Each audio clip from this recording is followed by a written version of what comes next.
Good afternoon. I'm Jimmy Todd, NRTC Board Chairman. I'm also the CEO and General Manager of Next Tech in Lenora, Kansas.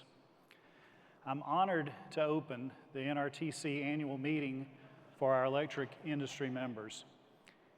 NRTC combines electric and telecommunications business experience with technology and know-how of all kinds. Our annual meetings always put forward ideas that help you bolster your business and serve your communities. In recent months, there have been many occasions for us to pause and think about what it means to be American.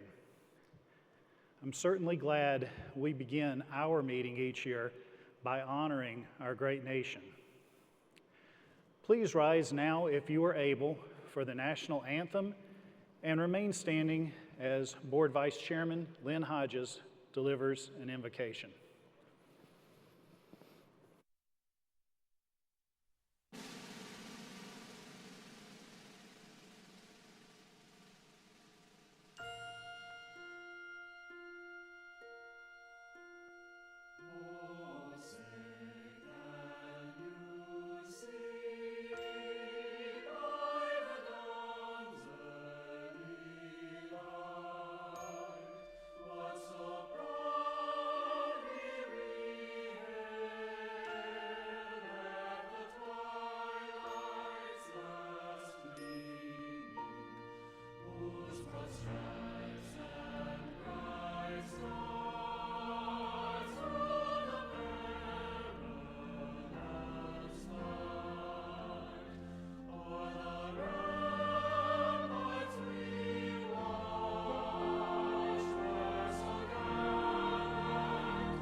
Please join me in prayer.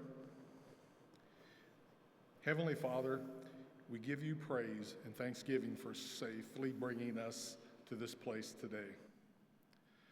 While we come from different parts of the country and diverse backgrounds, we are united in service to our rural communities and to you. Please guide our efforts and allow our time here to be fruitful as we learn from each other and renew our commitment to connecting people and communities. Please bless those who are struggling with poverty, illness, lack of opportunity, or other difficulties. Please give them courage and hope. Bring this troubled world to the healing and peace that only you can give. We ask your blessing for those who keep us safe, our military, law enforcement, and first responders. Protect them and bring them home safely. Finally, Lord, we ask that you watch over us as we journey home from this meeting. In your mercy, guide our steps as we return to friends and family. We ask all these things in your name. Amen. Please be seated. Thank you, Lynn.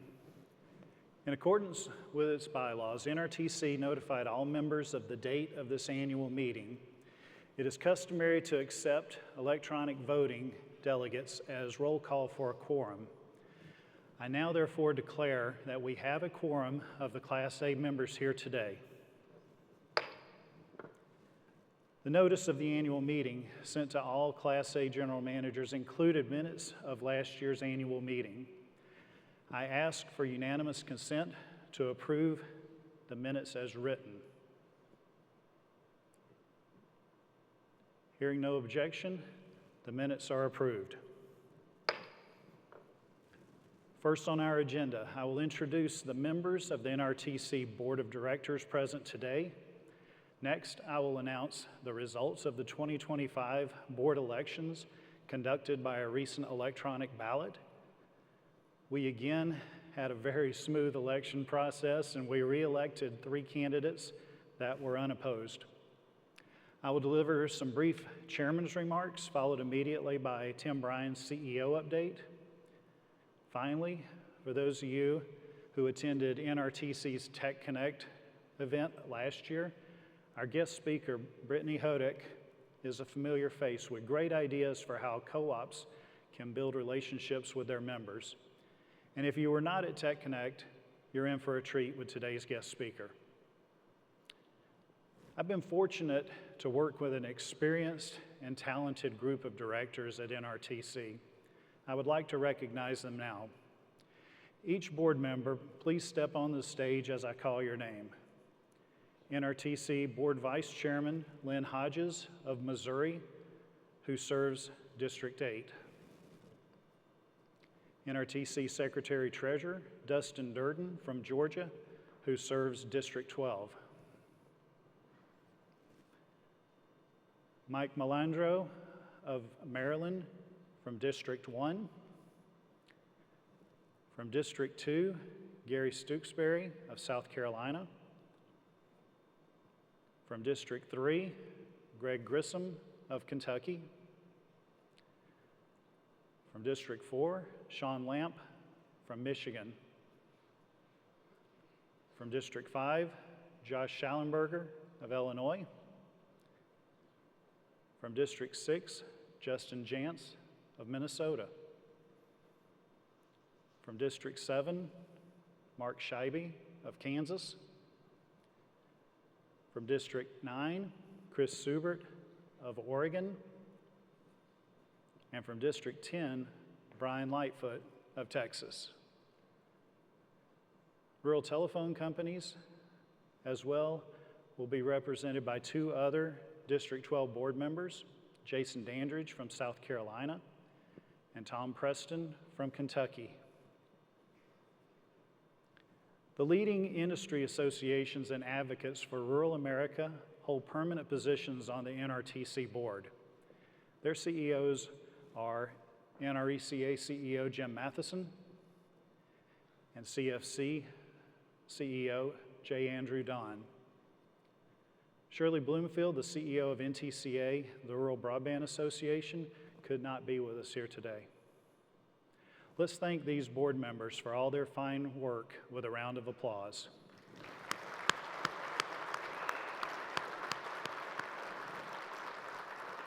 Thank you, gentlemen.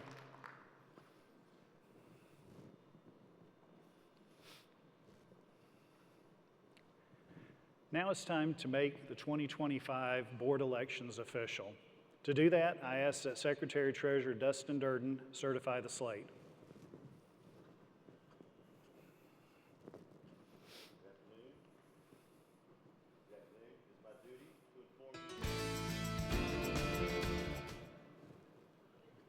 I don't know if I was going to sing or not. It is my duty to inform you that the candidates nominated for seats on NRTC's Board of Directors have been approved by the NRTC Nominating Committee and certified in accordance with the bylaws of NRTC. Thank you. We have 3 candidates standing for 3 board positions. They include in District 2, Gary Stooksbury, CEO of Aiken Electric Cooperative in Aiken, South Carolina. In District 5, Josh Schallenberger, President and CEO of Shelby Electric Cooperative in Shelbyville, Illinois. And in District 7, Mark Scheibe, CEO of Heartland Rural Electric Cooperative in Girard, Kansas. Congratulations to Gary, Josh, and Mark for a re-election to the NRTC board.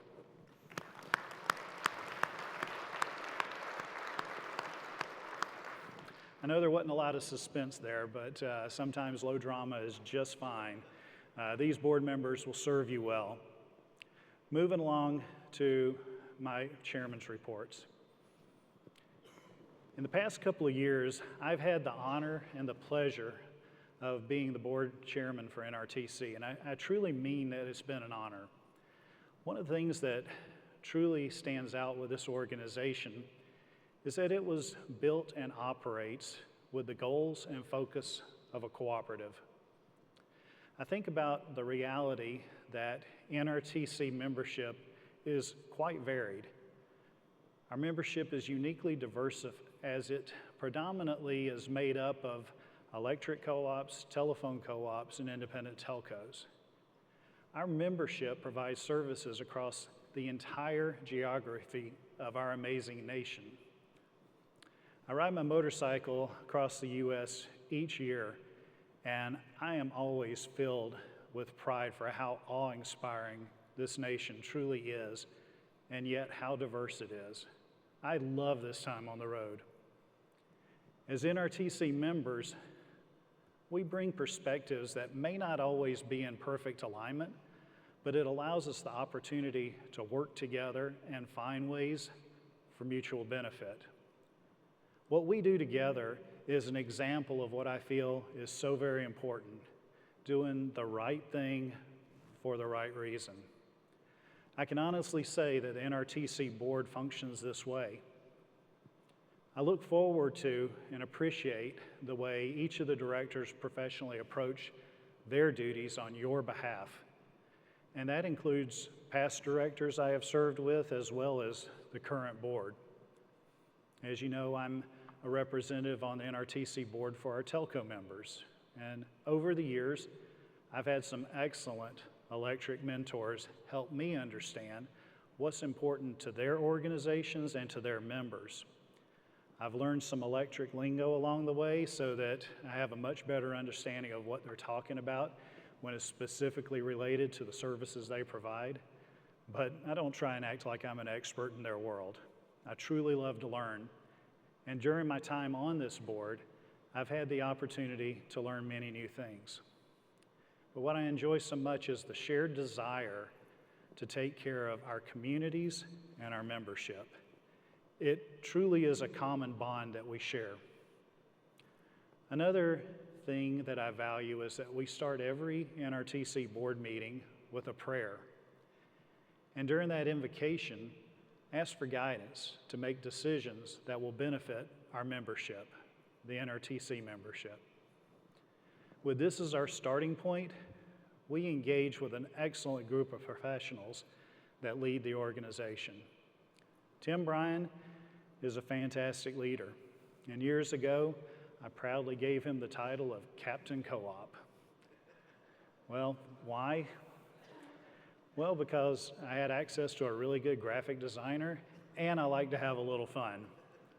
But honestly, it's because of how Tim came from a non-cooperative background and truly embraced the principles of a cooperative. When you listen to Tim talk about NRTC and the values of the organization and the pride in being a cooperative, this is consistent whether Tim's talking to you one-on-one or whether he's in front of a room like this filled with people. Tim truly has worked hard to ensure that the entire NRTC organization believes in the cooperative principles, and you can hear this passion in his voice. In my opinion, cooperative values remind me a lot of the values I was raised with in rural middle Georgia, about an hour and a half south of here, and the same ones I see daily in rural northwest Kansas. I grew up in a time and place where your word and a handshake were a bond. That's still the case in some places of our great nation.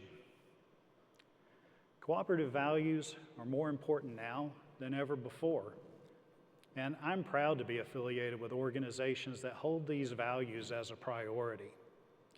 I'm sure that many, or hopefully most of you, see these values in your organization. And I'm happy to share with you that I see these same qualities, these values, in NRTC, its mission and its actions. And Captain Co-op, well, he's built a pretty fantastic team of executive leaders that run the business units of NRTC.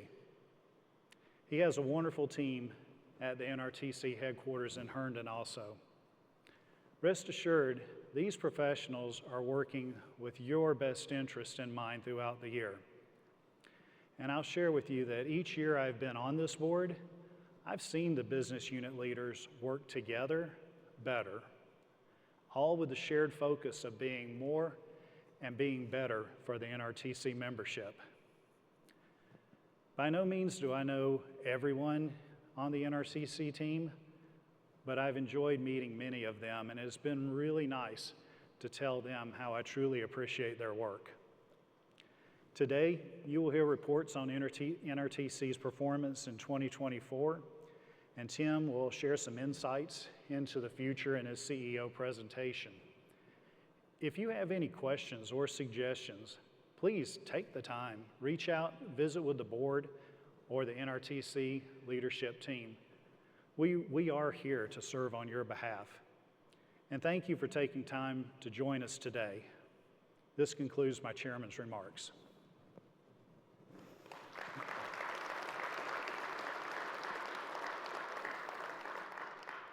So now for an even closer look at the current business landscape and ideas about how NRTC members will meet coming challenges, I'm very pleased to introduce NRTC CEO, Tim Bryan.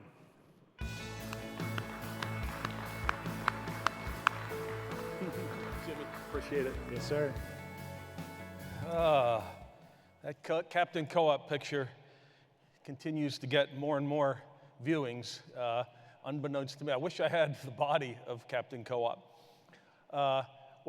Members and board members, NRTC staff, thanks very much for coming to our annual meeting here today. You know that I sometimes like to start with a little joke, a little story. I wasn't going to do it today, I really wasn't, but when I saw how heartbroken my board of directors was, I said, okay, I'll do one. And this one is really meant for Brittany, our speaker, about how to create a really good experience for your customers. And this story actually comes from Somerset, Virginia. There was a little general store there, and the bus drivers, when they got done with their routes in the morning, would come into that general store, sit by the wood stove kind of in the back, eat their breakfast, and they'd watch Mr. Johnson, who owned the store, run the store. And they did it because Mr. Johnson was a very religious man. And after he made any sale, he would try and quote a verse from the Bible. So a couple kids came in and they ran through the store and they got some penny candy and they gave Mr. Johnson their change, and he pushed the buttons on the cash register and he said, "Suffer the little children unto me." And a little bit later, a young couple came in. They were buying a whole bunch of things. They were going to do a little anniversary dinner for their parents, and they gave Mr. Johnson the money, and he pushed the buttons of the cash register and he looked up and he said, "Honor thy father and thy mother." So right about that time, a pickup truck came with a really beautiful horse trailer. I mean, the really expensive horse trailer. And a man came in, he said, "My good man," he said, "I am taking my horse to the Gold Cup in Northern Virginia, and it's colder than I thought, and I need a horse blanket for him. Do you have a horse blanket?" And old man Johnson said, "I think I do." So he went to the back, found a pile of horse blankets, came up and said, "Here you are, sir, it'll be $5. The man said, "Now, I hate to be rude, but this is a thoroughbred horse I'm taking to the Gold Cup. I'm not going to put a $5 blanket on that horse. Don't you have something better?" Johnson said, "Well, let me go look." He just had the one pile of horse blankets back there, but they were different colors. So he put that one back, got a different color one, came up and said, "It'll be $10. This is a lot nicer horse blanket." And the man said, "You don't seem to understand. This is a thoroughbred horse. I cannot run him up into the Gold Cup wearing a $10 blanket. Surely you must have something finer." So he went back to the same pile, put it on the pile, reached around in the bottom, found a different color, and came out and said, "This is the best one I have. It's $25, but this is the best one I have." And the man said, "That's more like it." Gave him the $25. And those bus drivers were just waiting there, and they watched him, and he moved the buttons of the cash register, and he closed his eyes and looked upward, and he said, "He was a stranger, and I took him in." So Brittany, that's your lead-in for how to provide good customer service. Board, come on now. I got a meds. All right, let's talk about NRTC. I'm going to really just hit 2 or 3 topics. Technology beats policy and drives markets.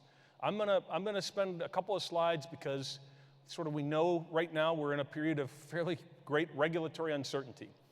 Then I'm going to shift. I'm going to tell you why the cooperative program is the best program around. Then I'll talk a little bit about sort of how NRTC interacts with our members. So when we talk about technology beats policy and drives markets, obviously there has been a great deal of regulatory uncertainty. So I thought what I would do is let's just look backwards and let's see if we can draw any interesting conclusions. Let's talk about the U.S. oil industry, something that isn't really, we don't really talk about here much at all. Take a look at this crazy chart, right? Let's go the whole way back to President Bush, right? Gonna double down on fossil fuels. Then let's go to President Obama. We're gonna revise the EPA fuel efficiency standards. Then let's go to President Trump. We're gonna propose repeal of a clean power plan. Now let's go back to Biden, and we're gonna have the strongest ever pollution standards. Let's go back to President Trump. We're gonna have a gift to fossil fuel firms. Now, I'm making no political statements in here. I know better than that. I've just noted that it goes up and down and up and down and up and down. But look at this. This is the U.S. oil industry. This is production in millions of barrels per day over that whole 15 to 18-year period of time, and it doesn't seem to follow any of these particular ups and downs in the regulatory environment. It looks to me like it's following its own beat, other than, of course, the little blip there for COVID. And I wondered to myself, why is this? How is it that the market beats policy, and it's technology? Okay? This chart on the left here shows you that within that period of time, the average output, the sort of primary initial output of a well, has quintupled in that period of time. So technology drives the market, and the market beats policy in the long run, Okay, let's do it again. Let's look at the same crazy chart, up, down, up, down, up, down, and let's look at a topic that is of somewhat interest to people in the room, renewable energy. And once again, not making a pitch for or against renewable energy, only noticing that renewable energy has increased 2.5 times in that space on a nice, steady, even line that seems to pay absolutely no attention to what's going on in the policy world. And so I thought to myself, I wonder why that is. And it's technology. If you look at the cost of renewable energy, it's plummeted over the last 15 years.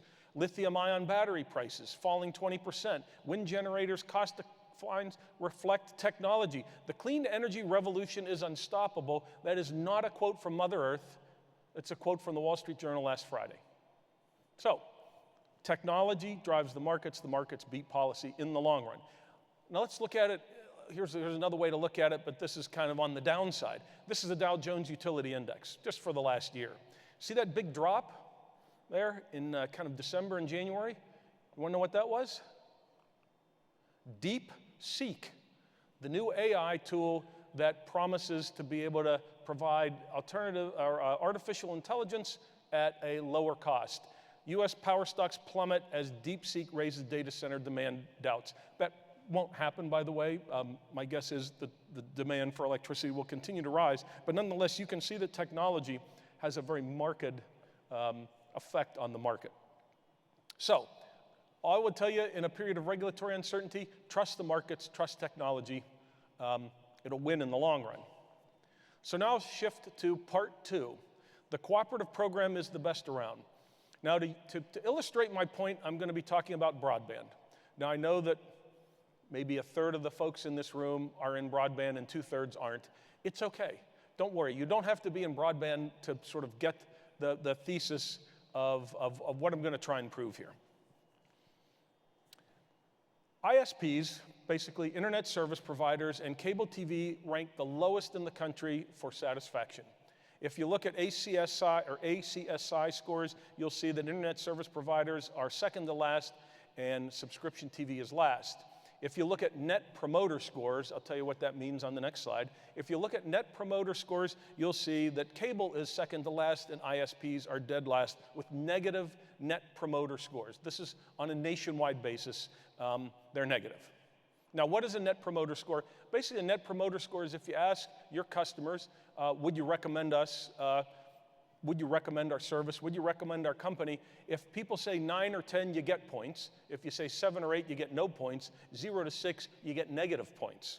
So it really is, this measures how well people will go out and actively promote you, not just say, yeah, it was okay, right? So a net promoter score from 0 to 30 is good. From 30 to 70 is great. Above 70 is excellent, okay?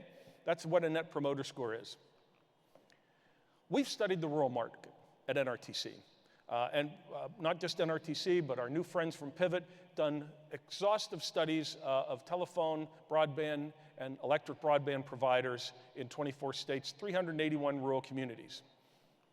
The results are 51 is the average net promoter score among rural broadband providers. It goes from 14, which is still good, to 87, which is excellent. 14 to 87 with an average of 51 amongst the rural broadband providers. Now, I promise you, in the next section, I'm going to tell you what the factors are that help sort of make this differentiation. So I'm going to leave you hanging for just a minute, and I'll tell you why this is the case. But before I tell you why this is the case, I want to show you the difference between us in the cooperative movement and them in the sort of large broadband provider space.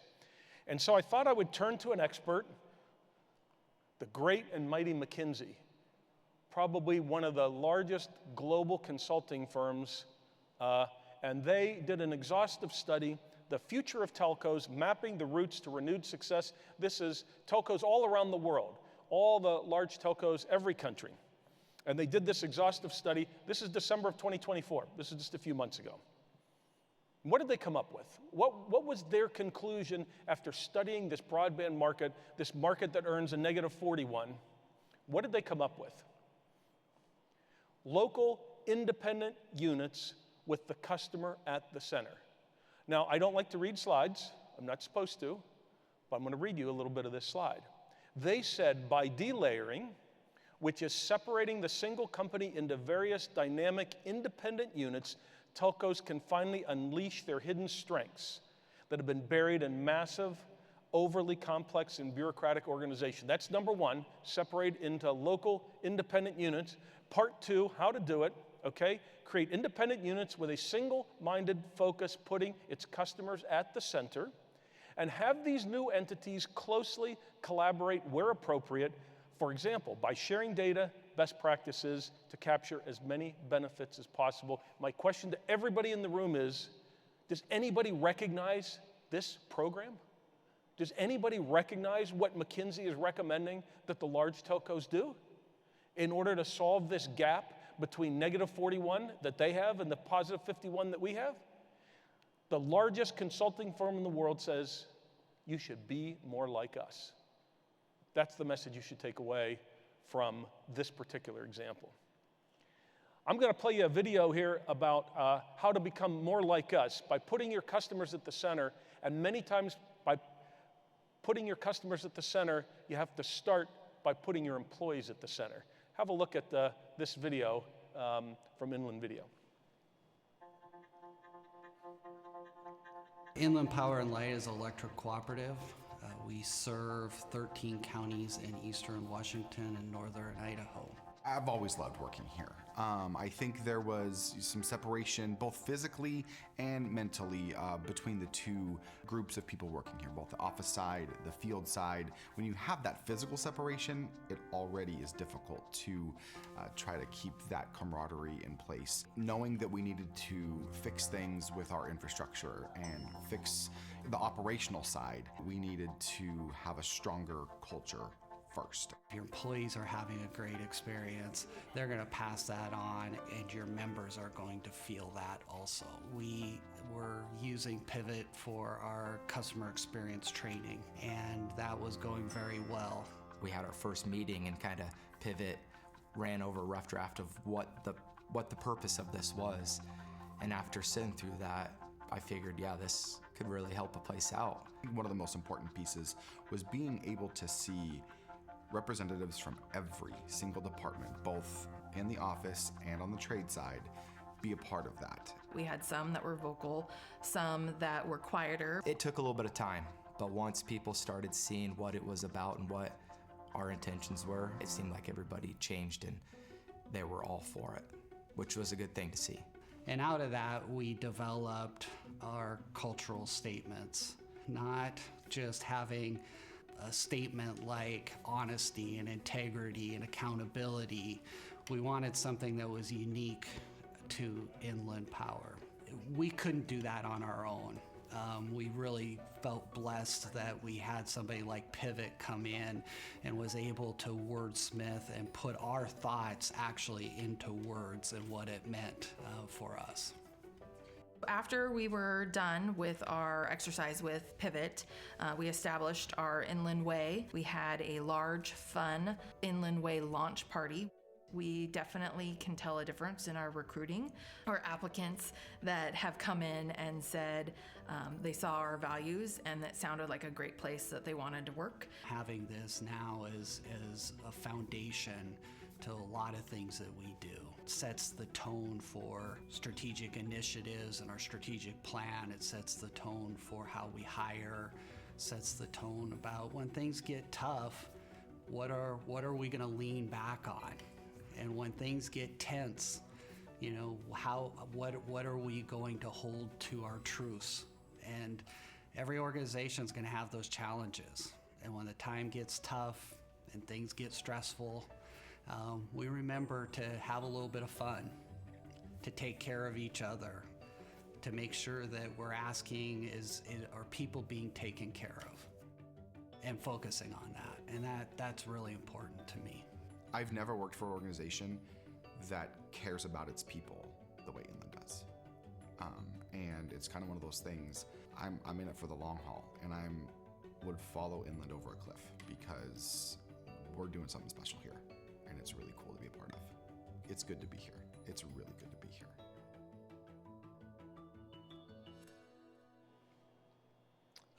That's a great video to show the power of empowering your employees who then really take care of your members.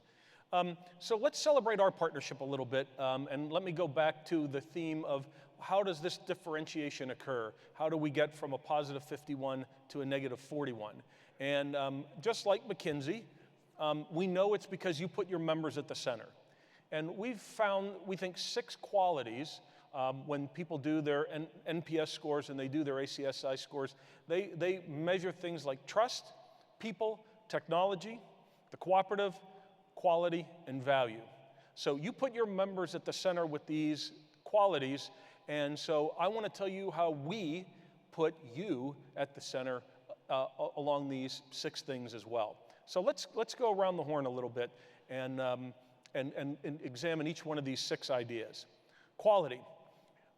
Let's talk about Net Promoter Scores. We have interviewed a considerable number of our members and have asked them how we are doing. And you recall back a few slides, the Net Promoter Scores for rural broadband providers went from 14 to 87. And NRTC scores go from 18 to 100. And so at 100 is mobile, 67 is smart grid, 20 is broadband, 18 is managed services, all easily in the good, all bordering on great, and some above great and even excellent. So the first way that we help you provide quality to your end user members is to make sure that we provide high quality to you, and we measure that in the same rigorous way using Net Promoter Scores as we use in the rural broadband markets generally. Let's look at technology. Obviously, technology is what NRTC is all about. I believe we've created some of the greatest pieces of software and developed some of the greatest bits of technology for use by electric cooperatives, anybody out there. We've created a DERMS platform to measure a wide variety of energy usage under a wide variety of load conditions. We've developed a technology plan that looks across all different areas of technology to help guide electric cooperatives strategically in their quest to improve their technology. On the broadband side, we obviously have a great GIS mapping function, which we have now moved into a construction tool to give near real-time updates on construction as you do broadband, and we likely will migrate that further to help you manage your broadband customers long after the construction is done. That's not all. Our mapping functions within CrowdFiber, our operational intelligence platform that gives you readings from all different kinds of devices, a splashboard at Pivot. NRTC invests in technology, and by investing in technology, we help keep your customers at the center of your universe. We're cooperative. Should be clear from our name that we're a cooperative, but we practice the 7 cooperative principles. We pay patronage. Our board yesterday approved patronage for this year. When our audit's done, we'll have some figures out, but we've consistently paid patronage for the 15 years that I've been at NRTC. And perhaps best of all, we approach contracting with our members in a very cooperative fashion. Our contracts are member-friendly by design. Obviously, we put you at the center, not ourselves, in our contracting process. Trust. This is a big one. This is the one survey result that I would say I focus on more than anything else over the past 15 years. We ask our members very simply, do we put your interests ahead of your interests? It's that simple of a question, yes or no. 83% of you say that we do. It would be great if that number continued to get higher and higher, but it's critical for trust that you understand that we will ultimately put your interests ahead of our own in any transaction with NRTC. And we know that you put the interests of your end user members in front of your own in your marketplaces. People. In that 2023 survey of our members, we also did a 2023 survey of employees. 95% of our employees believe in our mission, vision, and values. 90% of our employees trust and respect their immediate supervisor. 87% of our employees would like to be working at NRTC 1 year from today. It's just like Inland Power. If you empower your employees, they will serve your mission with your members. And this is a glimpse of our people all around the country, making sure that we keep our members in the center. Value. This is the second most important chart that we get. 69% of our members believe that our products, service, and solutions are of high value. To be honest, I wish it were higher. So we've set a goal for 2025 to improve this one statistic and get this to 83% as well. We want all of our members or as many of our members as we can, to realize that the products and the services and the solutions we provide are meant to be of value to you so that you can be of value to your end members. It's just that important to us. I'll tell you what, we'll just pull a few quotes out that we've gotten unsolicited from members over the past year. NRTC truly feels like an extension of our own team. NRTC's project management expertise was essential. NRTC has a diverse pool of knowledgeable professionals. NRTC owns project issues and works hard to correct any challenges. These are what members say about NRTC. But it's sort of flat on a page. You can read the little bubbles. Maybe it would be better if we let a member speak directly to their experience with NRTC in this video. Arkansas Valley Electric serves 13 counties, 5,700 miles of line. We have a very big footprint that we're in charge of. Data is important when it comes to consumption. Our members are more engaged than ever before. They want the lights to come on and they want to be able to afford it. That's the two main priorities.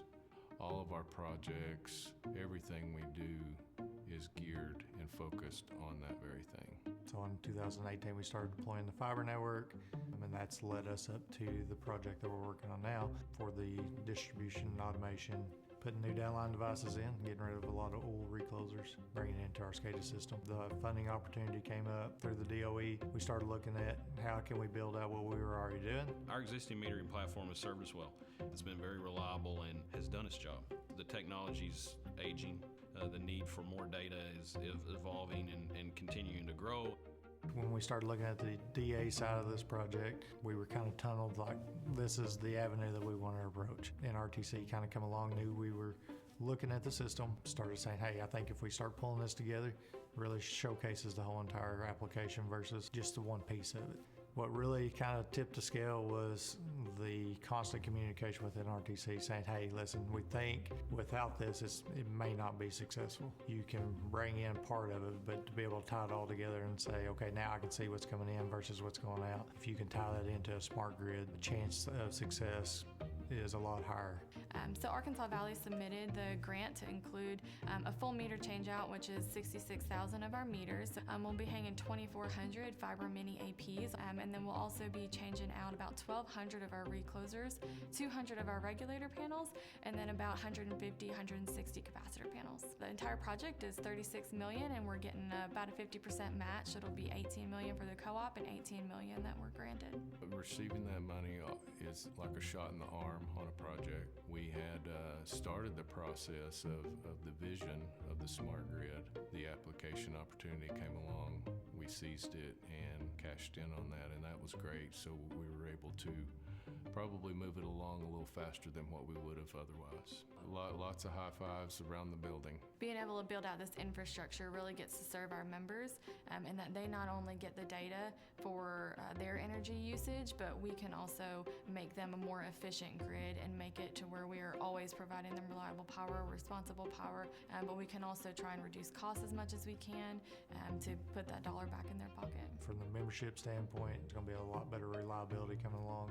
We can see things when it happens instantaneously. The metering is going to start reporting in automatically, letting us know when things are off. The amount of data we're getting back is tremendously more than what we have now. Our ultimate goal is to make the best decisions for our membership and make sure that this co-op is here 85 more years, right? And doing things in the future and set us up in a way that we are innovative and making sure that we continue to be progressive and not stagnant. Be involved and really change the communities we serve.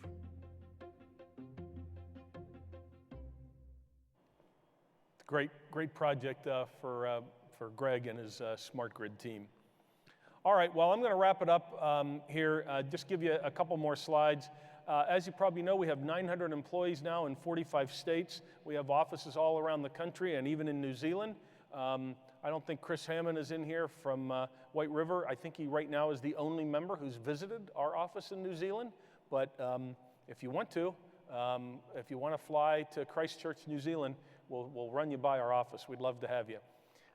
And then on the financial side, we had a good year in 2024, not quite as good as 2023. You'd be surprised to know we had counted on a little bead activity in 2024, and I think we all know that didn't happen. But in any event, $200 million of revenue, about $13 million of cash net income. Two really important things. We did pay out $10 million in total patronage in 2024, and our total equity of $197 million is the highest it's been in the 15 years I've been at NRTC. So it's been a good year. Well, I want to thank you all for coming to the annual meeting. I really appreciate your time and attention today. Thanks very much.